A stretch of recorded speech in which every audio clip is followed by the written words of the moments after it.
Sonic Universe 2. We start out a year ago with the Sonic and Shadow fight dialogue being copied from SA2, and then Rouge calls Shadow saying that she's in the vault, and those extra 6 emeralds will be theirs.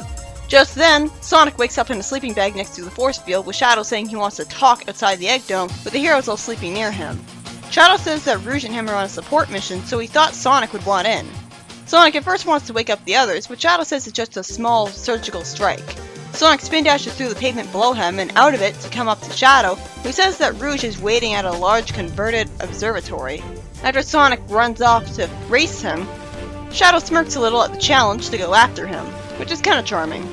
Then we see another flashback ripping off SA2, this time with Shadow deciding to save Rouge from Prison Island when it's about to explode. However, it is original in the sense that Sonic actually teams up with Shadow to save Rouge this time around, racing against the 5-minute time limit and spin dashing into the vault to save Rouge. He teleports her to just outside a pyramid in the desert, and then teleports away again.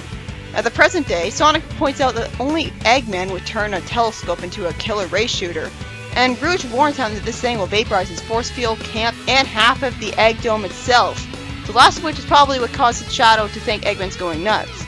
Even though I don't see why he wouldn't have done this to defeat Sonic a lot earlier.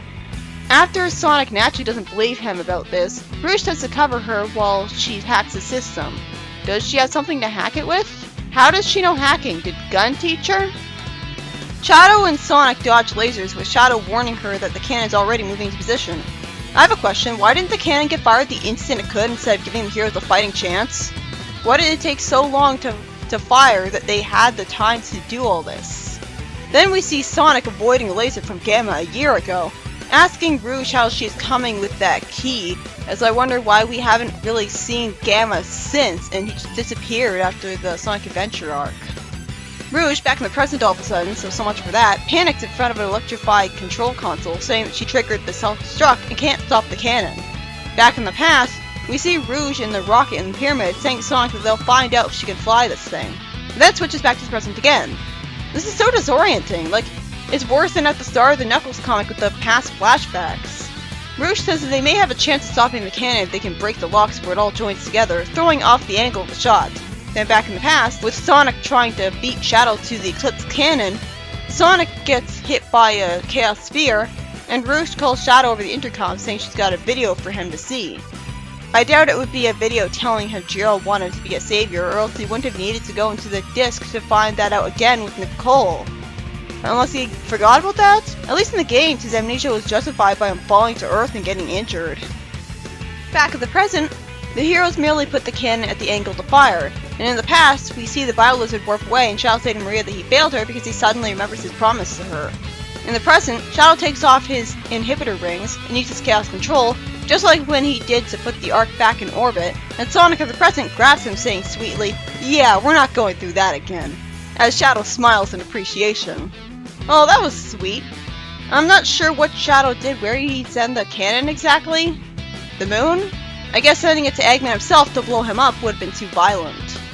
Shadow then says that he owes it to Sonic to leave the taking down Eggman to him, even though it'd be easier on him if he came along.